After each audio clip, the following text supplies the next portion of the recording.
Mesdames et messieurs, bonjour et bienvenue à bord de la saison 2 de Je t'offre un rail, le podcast qui va vous rendre accro au train. Je suis Lisa, votre chef de bord pour cet épisode réalisé avec le soutien de SNCF Connect, l'application de référence pour le train et les mobilités durables qui accompagne plus de 15 millions d'utilisateurs dans leurs déplacements en France et en Europe. Pour votre tranquillité et le respect de tous, nous vous invitons à utiliser des écouteurs pour profiter de ce podcast. Toute l'équipe Ouraille se joint à moi pour vous souhaiter un bon voyage. Bonjour Marion. Salut. Bonjour Rafiki, comment ça va? Très très bien. Je suis trop heureuse de vous recevoir tous les deux sur ce podcast. Alors pour ceux qui nous écoutent, sachez que nous avons la présence de Rafiki, qui est un adorable chien de berger des Shetland, tranquillement installé sur les genoux de sa maîtresse. Voilà. Et si vous voulez voir les images de cet épisode, vous pouvez aller sur notre chaîne YouTube Ouraille, car ce sont également des podcasts filmés. Alors avant de commencer cette nouvelle histoire de voyage, je tiens à remercier également le studio du Passage qui nous accueille dans cet endroit merveilleux. Donc n'hésitez pas à les contacter si vous aussi, vous avez un projet de podcast. Alors Marion, est-ce que tu peux te présenter? Alors moi c'est Marion, j'ai 29 ans. J'habite avec mon chéri à Lille et on a eu Rafiki il y a 4 ans et demi. Et depuis, il ne nous quitte plus. Chaque pas que l'on fait, il le fait avec nous. Trop bien. Est-ce qu'on peut dire que toi, tu fais partie de la communauté de plus en plus nombreuse, j'ai l'impression, des accros au train? Alors, c'est tout frais, mais oui, clairement. Ouais. C'est quoi ton rapport avec le train? Ça a été une vraie découverte, une révélation. Et on a hâte de faire plein d'autres voyages. On a plein d'idées. Ouais, c'est un moyen de transport que tu prends souvent? Alors, soit moi, sans Rafiki pour les déplacements pro, soit pour rendre visite à ma famille qui n'est pas à Lille, qui est en Normandie. Et après, le gros seul voyage qu'on a fait jusqu'ici pour l'instant, c'est celui que je vais raconter. D'accord. Mais on a eu un vrai coup de cœur et on a envie d'en faire plein d'autres. C'est quoi les principales raisons pour lesquelles tu prends le train? Raisons, par exemple, par souci écologique ou autre? Oui, c'est ça. En fait, on se sensibilise de plus en plus à notre empreinte carbone. Donc forcément, l'axe principal quand tu prends l'avion, c'est de le remplacer par le train. Et donc c'était un projet qu'on avait. Dès qu'on a eu l'occasion, on a concrétisé le projet. Et franchement, on valide à 200%. Génial. Alors aujourd'hui, tu vas nous parler d'un voyage que tu as fait avec Rafiki. Est-ce que tu peux nous dire de quel voyage il s'agit? Oui, alors avec Rafiki, on est parti de Lille et on est allé jusqu'à Stockholm. Waouh, c'était le premier gros voyage de Rafiki aussi du coup, puisque c'était aussi le premier gros voyage de sa maîtresse. Exactement. Waouh, comment il a vécu Rafiki ce voyage? Eh ben franchement, c'est une des raisons pour lesquelles on a eu un coup de cœur. C'est que c'est un chien, je pense qu'on peut le voir un peu là, un peu timide, un peu craintif. La voiture, ça lui plaît pas, le métro, ça lui plaît pas, le bus non plus. Et le train, franchement, ça lui allait, ça lui convenait. Donc on s'est dit, si on a trouvé ce qui lui convient, go, on continue. Trop bien. On va parler un petit peu des conseils et astuces que tu pourrais donner à des personnes qui aimeraient faire comme toi et voyager avec leur animal de compagnie. Déjà, comment tu as fait pour préparer ce voyage avec Rafiki? Tu t'es renseigné sur des sites Ouais, en fait, ce qu'il faut savoir, c'est que chaque compagnie ferroviaire a ses conditions différentes pour les animaux. Donc, en fait, il faut vraiment aller sur le site de la compagnie. En général, c'est dans la FAQ. Et se renseigner sur les conditions de chaque compagnie. On en avait 3. Bon, la SNCF, on connaissait déjà les conditions. La compagnie allemande et la compagnie suédoise. Et pour les réservations en hébergement, activités, etc., vous avez dû prévoir ça à l'avance aussi? Alors ça, on a un peu plus l'habitude parce que même quand on voyage en France, c'est des réflexes qu'on a déjà. Après, on fait le maximum avec lui, mais si on trouve un logement où il peut rester seul, parce que c'est pas toujours le cas, c'est pas toujours accepté, on sait qu'on peut aussi se prévoir des activités éventuellement sans lui, ça lui permet aussi de se reposer. Et c'est quoi les conseils un peu plus généraux que tu pourrais donner Je pense de prévoir à l'avance. Ouais. Parce que après ça dépend des pays, il y a des pays qui sont un peu plus pet friendly que d'autres. Typiquement sur les logements, ça peut être assez rare selon la ville où on va. Et donc, au plus tard on s'y prend, au moins il y a le choix. Donc, si tu as un budget restreint ou autre, c'est vrai que dès que tu cliques sur la petite condition animaux acceptés, tu vois le nombre de logements divisé par 3. Donc, ce serait ça. Essayer de prévoir l'avance si c'est possible. Alors, je précise également pour ceux qui nous écoutent qu'une majorité des épisodes du podcast seront accompagnés d'un article. Et donc, naturellement, l'article qui accompagnera l'épisode de Marion et Rafiki te donnera plein de conseils si tu veux voyager avec ton animal de compagnie. Donc si tu écoutes cet épisode aujourd'hui, ça veut dire que l'article sera déjà sorti. Est-ce que tu peux nous raconter maintenant ton voyage étape par étape ? T'as démarré où déjà ? Alors, de Lille, pour aller de la maison à la gare, la première étape, c'était le métro. Pas l'étape préférée de Rafiki, mais... donc ensuite, le premier temps, c'est Lille-Bruxelles, qui est assez court, c'est une demi-heure. Et ensuite, on a fait Bruxelles-Cologne. Et c'était quoi comme train à chaque fois, du coup ? Alors, le Lille-Bruxelles, c'est la SNCF. Ok. Et après, dès Bruxelles-Cologne, tu passes sur la compagnie allemande. Où je précise une petite spécificité pour les animaux, c'est que leur condition, c'est ton animal est gratuit si il n'est pas plus gros qu'un chat domestique. Ah. Alors moi, la petite blague que je fais, c'est que j'ai déjà vu des Maine Coon aussi grands que Rafiki. Ok, mais oui, carrément. Donc, en fait, ce qu'on a fait, c'est que dès le premier train, on s'est renseigné auprès d'un contrôleur qui nous a lui-même avoué que c'est vrai que c'était un peu subjectif. Et donc, ce qu'il nous a conseillé, c'est que selon lui, Rafiki, c'était OK. Donc, on n'a pas payé de billets pour lui.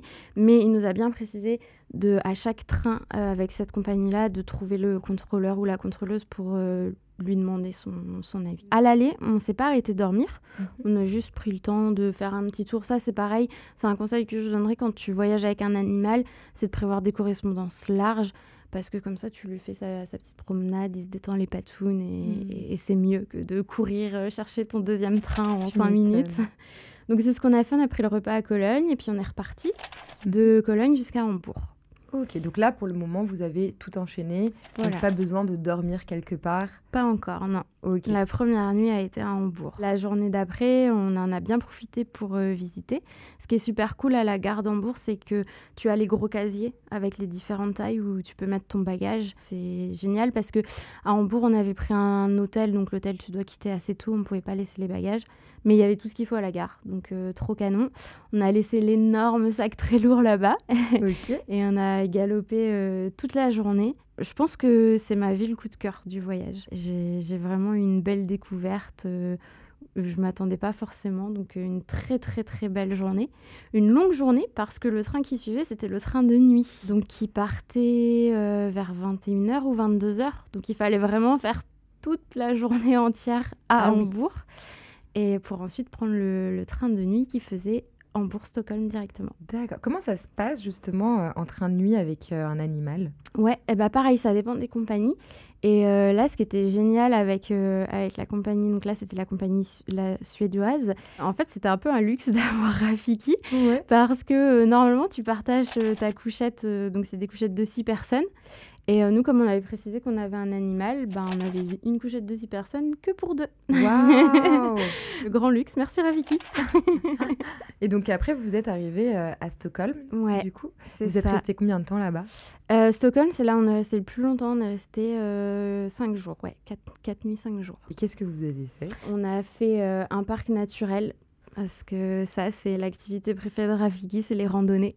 Donc, on a vu qu'il y avait un parc naturel accessible en métro sans problème. Après, on a découvert une friche de street art aussi. Donc, comme tout ça, c'est à l'extérieur, Rafiki est venu avec nous. Je me souviens qu'une fois, donc on avait pris un Airbnb où il pouvait rester seul. En fait, il y a un parc assez connu à Stockholm. C'est un peu un mix entre une partie zoo, une partie reconstitution des traditions, etc. Et donc là, comme il y a une partie zoo, ils n'acceptent pas les chiens. D'accord. Donc Rafiki s'est reposé pendant que nous, on a fait la visite. Mais ça joue aussi sur le choix de vos activités. Ouais. Vous choisissez souvent des activités. Ouais. En fait, le but, c'est qu'il reste pas trop longtemps seul. Donc là, par exemple, on savait que c'était une demi-journée. On pouvait faire l'aller-retour pour retourner le chercher au logement. Donc il n'y avait pas de souci. Je pense que lui aussi... quand on est à la maison, finalement, son activité principale, c'est dormir.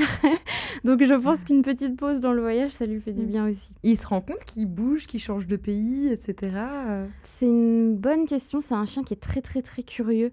Donc là, on est arrivé tout de suite, il a pris ses repères. Donc, il fait tout le temps ça. Après, est-ce qu'il a la notion de ce changement-là, j'ai pas d'anecdote qui répondra à la question. Et en termes de passeport, Ouais, de visa? très Comment bonne ça question. se passe? Alors, ce qui est important, c'est d'avoir tous ces vaccins à jour.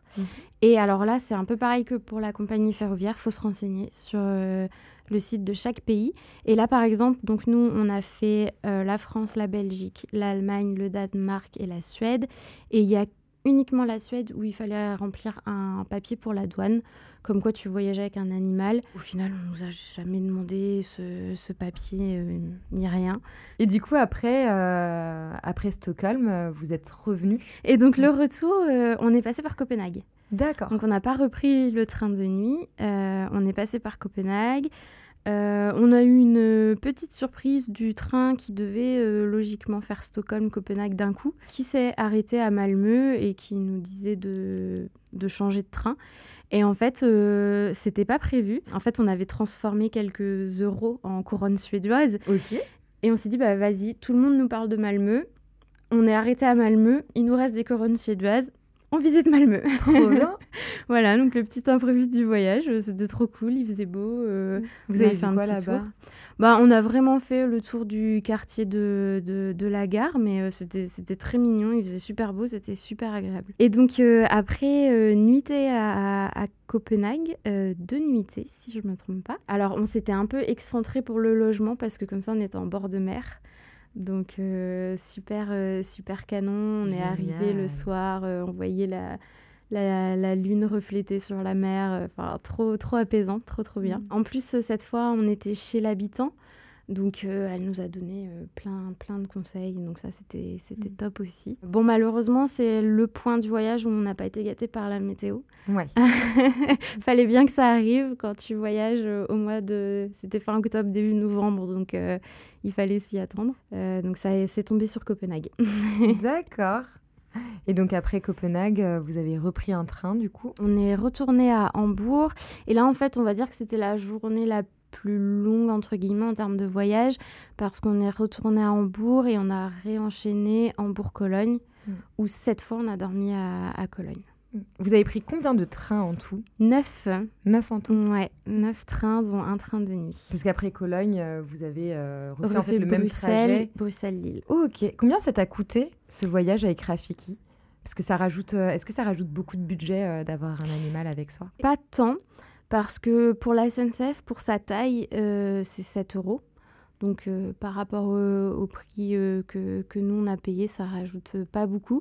La compagnie allemande, donc avec ce que je racontais tout à l'heure, à chaque nouveau train, on montrait le chien en demandant s'il fallait payer ou pas. Et il a fait du charme à tous les contrôleurs. On nous a jamais demandé de billets. En fait, je pense que comme on a le petit panier où il se met dedans, on voit qu'il est tranquille, qu'il est petit, qu'il prend pas de place, qu'il est sage. Et donc je pense que ça aide aussi. On n'arrive pas avec un chien qui court et qui aboie, quoi. Donc, pas de surplus pour tous les trains avec l'Allemagne. Ah oui, j'ai pas raconté, mais le train de Stockholm à Malmö, du coup, c'était la compagnie suédoise. Et en fait, ce qu'ils font, c'est que tu ne payes pas de supplément pour ton chien. Par contre, c'est très important de préciser que tu voyages avec un animal de compagnie parce qu'ils réservent un demi-wagon à toutes les personnes qui voyagent avec un animal de compagnie. Ah waouh! Donc tu n'as pas de surplus, mais c'est très important. Typiquement, quand on attendait sur le quai, on est venu nous voir en demandant vous prenez le train avec le chien? Oui. Est-ce que vous l'avez bien mis sur votre billet? Oui. Et en fait, on a compris pourquoi. C'est que tu te retrouves dans un demi-wagon avec... Alors, nous, on a eu de la chance, on n'a pas eu de chat, parce que Rafiki n'aime pas les chats, donc ça aurait été folklorique. Oh là là. Mais plein de chiens tout autour de nous. Et nous, la coïncidence, c'est qu'on est tombé sur la copie conforme de Rafiki, la même race, la même couleur, la même taille. C'était une petite femelle qui était juste en face de nous. Donc, mais trop donc mignon. ça occupe le temps du voyage. Tu discutes, tu demandes quel âge elle a, si c'est un mâle, une femelle, comment il s'appelle. Voilà. Il y avait combien d'animaux dans ce wagon? Je pense qu'il y en avait 5. Parce qu'on avait une famille dans un carré à 4 à notre droite qui avait un assez gros chien couché à leurs pieds. Et 2 encore devant, le nôtre, l'autre Shetland. Et c'est quoi la réglementation un petit peu pour chaque pays que tu as fait? par rapport à Rafiki. Ouais. À part la Suède, du coup, le papier pour la douane, en termes de réglementation, c'est les vaccins qui vont compter. Mais en Europe, c'est les mêmes pour tous les pays. Et après, par contre, pour la vie quotidienne, par exemple, il y a une chaîne de café qu'on n'a pas, nous, en France, mais qui existe en Suède, qui acceptait qu'on aille avec Rafiki. Donc, on allait manger là-bas, boire un coup là-bas avec Rafiki. Et on arrive au Danemark. Ouais. Et c'est exactement la même chaîne de café. Donc, nous, on rentre, ça fait 4 jours qu'on y va avec Rafiki. Donc, on continue dans notre lancée. Et en fait, ça a beau être la même chaîne, t'es arrivé au Danemark, tu pouvais pas avec le chien. Donc demi-tour et il faut trouver un autre endroit. Il y a vraiment des pays où c'est plus facile que d'autres, on va dire, le quotidien avec, c'est quoi, avec le chien. Tes pays préférés, justement, par rapport à ça? Alors, je pense que c'est l'Italie. L'Italie, tu peux vraiment... Les transports en commun, les restaurants, les courses, ça, c'est très, très rare de pouvoir faire les courses avec ton chien. Et ils acceptent. C'est génial. Ils ont même dans certaines enseignes... le petit chariot où tu as le coin pour mettre tes courses et le coin pour mettre ton chien. Trop bien. Et durant ton voyage, c'est lesquels que tu as préférés pour ça? En vrai, à Stockholm, c'était pas mal parce qu'on n'a eu aucun problème dans les transports en commun. Alors, il y a une tradition qu'on a découvert, une tradition suédoise qui s'appelle le fika. En fait, c'est l'heure du goûter, mais c'est vraiment très respecté. Il y a des salons de thé un peu partout dans la rue et tu sais que c'est l'heure parce qu'ils sont pleins pile à cette heure-là. On n'a pas trop eu de mal à aller dans ces salons de thé avec Rafiki. J'ai juste le souvenir d'un restaurant où on n'a pas pu. Après, c'est la période aussi où on ne pouvait pas aller en terrasse parce que souvent, un restaurant te refuse à l'intérieur, mais il te propose à la terrasse. Autant te dire qu'au début novembre, on n'a pas pris la terrasse. Ouais, tu m'étonnes. Mais non, vraiment, on n'a pas eu de gros points de blocage. Il y a un endroit que tu aimerais faire justement avec Rafiki? On connaît assez bien le Portugal parce que j'ai de la famille là-bas, mais il nous manque un coin à visiter, c'est la région de Porto. Et en fait, de le faire en train, la dernière partie, tu devais faire un bus jusqu'à cette année. Et le bus, c'est pareil. Selon les pays, tu peux ou pas prendre ton chien.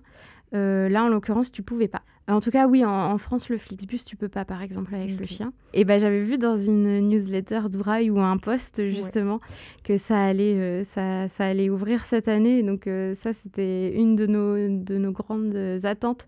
C'est de pouvoir aller jusqu'à Porto avec le chien en train. Ce serait trop bien. Ouais. Et c'est quoi les anecdotes les plus marquantes que tu as vécues dans les trains? Ouais, alors on a une anecdote assez drôle maintenant sur le coup. Ça nous a pas fait rire, mais maintenant qu'on la raconte, on rigole beaucoup. En fait, quand on est arrivé dans le train de nuit, au moment de se coucher, on a eu un débat. Parce que, comme je le disais, on est devenu accro au train, mais on est novice. Donc, il y avait la grande question de la stratégie de quel côté tu mets ta tête. Est-ce que tu mets ta tête côté couloir, ou au risque d'avoir du bruit si les gens passent, ou est-ce que tu mets ta tête côté fenêtre, au risque d'être réveillé dès que le soleil se lève? On a choisi une stratégie différente tous les deux. Et il y en a un de nous deux qui a perdu, parce que... Et c'est moi, en l'occurrence, je spoil. J'ai perdu parce qu'en fait, en pleine nuit, au moment du passage de la frontière entre l'Allemagne et le Danemark, la douane est venue contrôler nos passeports. Ok. Donc moi, j'avais la stratégie tête côté couloir. Donc la tête sous la porte que la douane a bien toqué assez fort pour nous réveiller. Donc en sursaut. À quelle heure ils vous ont réveillés? Il était 1h30 du matin. On s'était pas endormi il y a trop longtemps, ça va, on n'était pas dans un sommeil super profond. Mais sur le coup, voilà, moi j'avais la tête sous la fenêtre, Rafiki n'a pas compris ce qui s'est passé. Monsieur dormait, il s'est réveillé, il s'est levé, il avait les policiers en face avec les passeports dans les mains. Oh là là. Enfin, maintenant qu'on revoit la scène, c'était très drôle, c'était inattendu. Et en fait, on était la première couchette du wagon. Donc, on aurait pu anticiper si on avait entendu le bruit au loin, mais c'est nous qui avons servi d'anticipation aux autres couchettes. Et il y a eu d'autres moments comme ça, un petit peu marquants, que vous avez vécu tous les deux? Quand le train qu'on a pris entre Malmö et Copenhague, en fait, tu traverses la mer. Il y a un moment donné où vraiment, J'ai filmé d'ailleurs, et quand j'envoyais la vidéo, on nous répondait vous avez pris un bateau finalement dans votre voyage. Et non, on était bien en train, mais le cadrage vu de la fenêtre et la proximité avec la mer donnait l'impression qu'on était en bateau. Et c'était assez inattendu, c'était super beau. Trop bien. C'est quoi tes plus beaux moments justement? Déjà, si on prend par rapport au train, le train de nuit, donc c'était la première fois pour nous. Et en fait, c'est génial. Tu te dis, on s'est endormi en Allemagne, on a un peu dormi au Danemark et on se réveille en Suède. Tu te réveilles, tu ouvres le rideau et tu regardes les paysages défiler. C'était vraiment... ça nous a vraiment plu. C'était un peu magique sur le coup. Ils sont comment les paysages? Donc, tu as des grands arbres que du coup tu vois défiler à toute vitesse avec le train. Souvent, très très souvent, d'un coup tu avais des lacs avec des rochers un peu qui ressortent. Donc voilà, c'était vraiment un peu féerique, tu vois ça défiler. Et d'ailleurs au retour, donc on a eu les mêmes paysages et à un moment donné, pareil, on s'y attendait pas et paf, tout est devenu blanc, mais vraiment ça a basculé.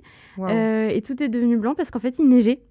Wow. Donc on était en train de regarder ces grands arbres, ces lacs, ces maisons rouges, voilà. Et d'un coup, paf, tout est blanc. Après, sur le voyage en lui-même, on a vraiment adoré la petite rando avec Rafiki au parc naturel à Stockholm. Il y a des choses que tu as vécues pour la première fois avec Rafiki durant ce voyage? Honnêtement, de le voir serein dans un transport, j'allais dire en commun, mais non quelconque, parce que même la voiture, ça lui plaît pas.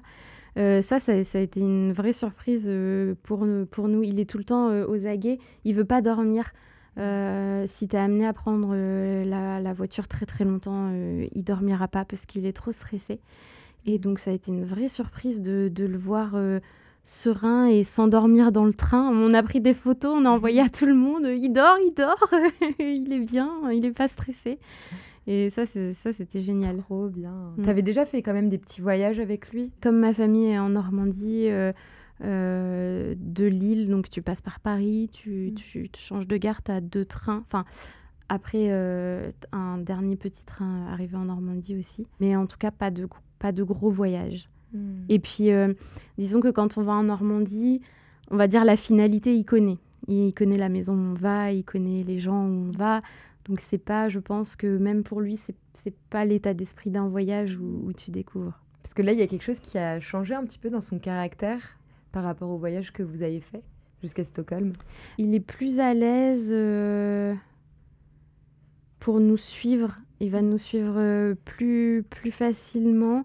Je pense qu'il a un peu associé son petit panier de transport du train à ça, parce qu'il va monter dedans tout seul.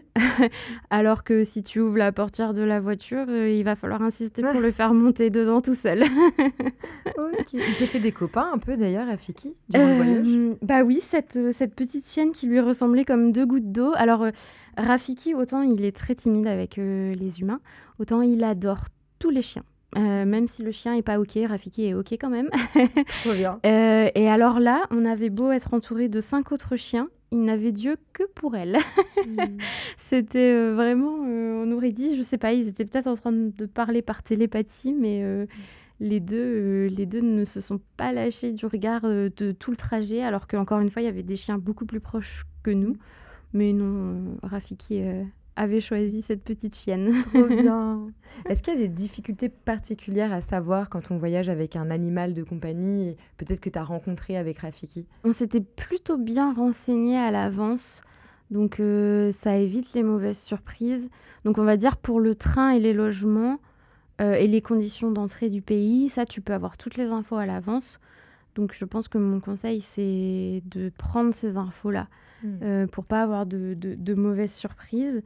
Après, c'est plus sur les activités et les sorties. Ça, on a plus fait au fil de l'eau. Tu te promènes, tu veux aller dans un restaurant, mais en fait, c'est juste que tu penses à poser la question avant de rentrer, et puis c'est tout. Mais après, c'est pas propre au voyage, parce qu'en France, c'est pareil. Donc, même si on nous le refuse très, très, très rarement, c'est un réflexe qu'on a pris de toute façon maintenant. Rafiki, c'est quoi sa taille ? Il doit être vers les 35 cm. Enfin, en tout cas, il fait moins de 7 kilos. Et donc, je pense que c'est ça aussi qui facilite. C'est qu'il est petit, là, voilà, il tient sur mes genoux depuis tout à l'heure. Il a son petit panier de transport. Parce qu'il n'y a pas forcément la même réglementation quand c'est des animaux plus grands. Effectivement. Par exemple, en France, avec la SNCF, c'est pas le même billet, ouais. D'accord. C'est quoi la différence de prix ? Pour le coup, je connais pas le billet des grands chiens. Mais en fait, le petit chien, donc c'est 7 € et il faut qu'il soit dans son panier, enfin dans un panier de transport. Et le grand chien qui, du coup, ne rentre pas dans un panier de transport, il doit rester en laisse. Certains trains, comme les Ouigo d'ailleurs, tu dois même mettre une muselière. Toutes ces informations, elles sont vraiment accessibles facilement, donc il faut juste penser à se renseigner avant, et puis après, on n'a pas de mauvaise surprise. D'accord. Est-ce que tu as un message à faire passer justement à des personnes qui veulent voyager avec leur animal et qui n'osent pas ? Franchement, foncez. Non, nous, ça a été vraiment un gros coup de cœur. C'était facile, on n'a pas eu de mauvaise surprise. Rafiki, il a préféré à tous les autres modes de transport. Alors, il n'a jamais pris l'avion, mais c'est un moyen de transport qu'on ne veut plus utiliser aujourd'hui. Mais même si on le faisait, je me vois très mal emmener Rafiki dans un aéroport, dans un avion. Alors lui, je pense qu'il a la taille pour rester en cabine avec nous, à confirmer. Mais c'est beaucoup de stress, c'est beaucoup d'attente à l'aéroport, qui est quand même un lieu moins agréable qu'une gare au final. L'avion, t'es moins bien installé, il n'aurait pas le droit de sortir de son sac. Enfin, là, il y avait que du positif avec le train, c'était vraiment super. Puis ça doit être dingue de vivre autant d'expériences avec son animal, de pouvoir les partager. Parce que des fois, c'est difficile de partager des moments comme ça, avec tout ce qui est interdit aux animaux partout. On fait un équilibre, le plus de choses possible avec lui. Et si vraiment il y a une sortie où, un peu comme à Stockholm, c'est l'incontournable, tout le monde te dit il faut le faire, tu organises ta journée, il reste pas trop longtemps tout seul, ça lui fait une petite pause, ça lui fait du bien aussi, je pense. Et voilà, mais c'est vrai qu'en général, on fait le maximum avec lui. Et c'est vraiment un plaisir. Je pense qu'il y a même des choses que je fais parce qu'il est là, que j'aurais pas forcément fait si on n'était que tous les deux sans lui. Ouais. Et au final, qui sont trop canons. Comme quoi ? Typiquement, la petite randonnée dans le parc naturel, en soi, il n'y avait rien de concret à visiter, si tu veux. Il n'y avait pas de monument, il n'y avait pas de bâtiment. Et j'avais juste envie d'aller dans la nature avec lui. Et je suis pas sûre que sur les 4-5 jours de voyage, j'aurais pris le temps de faire ça si on n'avait pas Rafiki. Et au final, c'est un de mes meilleurs souvenirs du voyage. Comment tu l'as adopté ? C'est quoi l'histoire de Rafiki ? Avec mon chéri, on voulait tous les deux un chien, mais pas du tout la même race. Rafiki, c'est un berger Shetland. On connaissait pas la race, on s'est renseigné et en fait, ça a été le déclic. Vraiment la race qui nous faut, qui nous convient à tous les deux. Et donc après, on s'est renseigné de comment on pouvait en trouver par chez nous. Voilà. C'est pas forcément la race que tu vas trouver en refuge. Donc tu vas plutôt dans un élevage en fait qui est spécialisé dans la race. Donc nous, on a fait attention à prendre un élevage familial où il n'y avait pas 50 000 chiens. Il était à la maison, il connaissait les bruits de l'aspirateur, du mixeur. Quand tu vas dans un élevage, tu dois attendre les 8 semaines. Okay. Et donc on l'a eu à ces 8 semaines. Il y a un projet d'avoir un deuxième chien ou... Alors, je ne sais pas comment tu as su, mais oui. Ah. Oui, voilà. On aime tellement être avec Rafiki qu'on s'est dit, allons sur un deuxième. Parce qu'en plus, on garde souvent des chiens à la maison pour des personnes qui, du coup, partent pas avec leur chien. Et il adore ne pas être tout seul. Il est tout le temps en train de jouer, il est très content. Donc, on s'est dit, allez, un deuxième. Et cette fois, vous avez choisi une race en particulier ou... La même. En fait, son caractère, Même l'éducation, il n'y a aucun problème. Enfin, là, on le voit bien, il est très sage, il obéit. Un amour. On s'est dit pourquoi aller chercher autre chose si on a trouvé pile poil ce qui nous convient. Peut-être que le prochain long voyage en train, ce sera avec 2 chiens finalement. Wow, trop bien. Nouveau challenge. Et toi, tu considères que ce voyage, il t'a rapproché de Rafiki ? On est déjà très proches, honnêtement.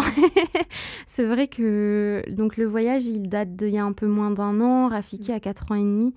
Et on n'a jamais rien fait sans lui. Je ne sais pas s'il nous a rapprochés, mais en tout cas, je suis très, très contente de l'avoir fait avec lui. Ça entretient les liens. Voilà. Ça aurait été différent sans lui, c'est sûr. Et est-ce que tu as l'impression que depuis ce voyage, il est un petit peu moins peureux, que ça joue un petit peu peut-être sur son caractère, ses réactions ? Ouais, en tout cas, maintenant, il connaît les gares, il connaît le train, et donc il est pas réticent, quoi. Donc on sait que s'il faut prendre un train, typiquement pour venir aujourd'hui. D'ailleurs, c'est la première fois où je prenais le train toute seule avec lui, puisque d'habitude, on est tout le temps tous les deux avec mon chéri. Wow. Donc là, c'était la grande première ce matin. T'as fait un Lille-Paris, c'est ça ? Ouais, c'est ça. Et franchement, zéro stress, incroyable. Il a compris, j'ai sorti le petit panier ce matin. Il est monté dedans, posé dans le train, il s'est couché. C'est génial. Bientôt, il va pouvoir prendre le train tout seul. Presque. Et puis ça s'est vu parce que du coup, la place à côté de moi était réservée. Et la dame me l'a dit, elle me dit... mais il a l'habitude. Donc voilà, donc visiblement, il le porte même sur lui que c'est un petit... Alors lui, il est accro au train. Trop bien, on adore. Il est à sa place dans ce podcast. Ça va être la mascotte de Ouraille maintenant. Ah parfait. Et est-ce que du coup, c'est aussi un aide à la rencontre de voyager avec un animal ? Ah totalement. On se fait arrêter tout le temps. La question que j'ai eue ce matin, est-ce qu'il avait l'habitude de prendre le train ? On l'entend tout le temps. Oh, qu'est-ce qu'il est sage. Oh, on l'a pas entendu. Des fois, des gens se lèvent, tu sais, sur le siège de devant, et en se retournant, ils disent oh, on n'avait même pas remarqué qu'il y avait un chien. Qu'est-ce qu'il est sage. Trop bien. Qu'est-ce que c'est comme race. Est-ce qu'il a l'habitude. Quel âge il a. Quel autre train il a pris. Enfin, voilà, on doit raconter toute sa vie. À chaque fois. Voilà. Vous avez rencontré des gens comme ça sur le voyage ? Ça reste des rencontres, des discussions assez brèves à chaque fois. C'est pas possible de prendre un seul train sans se faire arrêter au moins une fois. Et pour finir, tu as écrit aussi un petit guide, il me semble, où tu racontes tout ton voyage et tu donnes aussi des petits conseils sur comment voyager avec un animal de compagnie. Où est-ce qu'on peut le trouver ? Tout à fait. En fait, j'ai pensé à écrire ça parce que, comme je le disais tout à l'heure, ça demande assez de temps de préparation, de te renseigner sur chaque condition de chaque pays, de chaque compagnie, comment tu dois trouver le billet, s'il faut un billet pour le chien, etc., etc. Donc, je pense que ça demande quand même un tout petit peu plus de temps de préparation qu'un voyage en train sans animal. Et pour le coup, oui, tu vas pas trouver encore beaucoup de retours d'expérience ou on va dire un site où tu as toutes les infos. C'est vraiment à toi d'aller regarder chaque site de chaque compagnie ferroviaire, etc. Donc, je me suis dit, si moi j'ai passé beaucoup de temps et que je peux faire gagner du temps à d'autres personnes après. Alors après, bien sûr, il y a des conditions qui évoluent aussi, donc il faut toujours vérifier parce que moi j'ai écrit ça maintenant il y a 1 an, puisqu'on a préparé 3 mois à l'avance. Donc, en tout cas, voilà, j'ai noté tout. C'était quoi les conditions de chaque compagnie, combien de temps à l'avance, s'il y avait un surplus sur le prix du billet, etc. etc. Génial. Comme ça, si ça peut faire gagner du temps. Et on peut le trouver où, ça ? Dans l'article que tu vas associer au podcast. Allez sur l'article sur le blog de Ouraille. C'est donc la fin de cet épisode. Merci beaucoup Marion. Et à notre mascotte Rafiki, évidemment, qui est hyper calme. Je vais lui faire un gros câlin. Et à bientôt pour de nouvelles aventures de voyage bas carbone. Mesdames et messieurs, vous êtes arrivés à destination terminus du train. Assurez-vous de n'avoir rien oublié et de vous abonner au podcast et à nos réseaux si ce n'est pas déjà fait. Toute l'équipe Ouraille et SNCF Connect vous remercie d'avoir passé ce moment en compagnie de la Team Train et vous dit à bientôt pour un nouveau voyage bas carbone.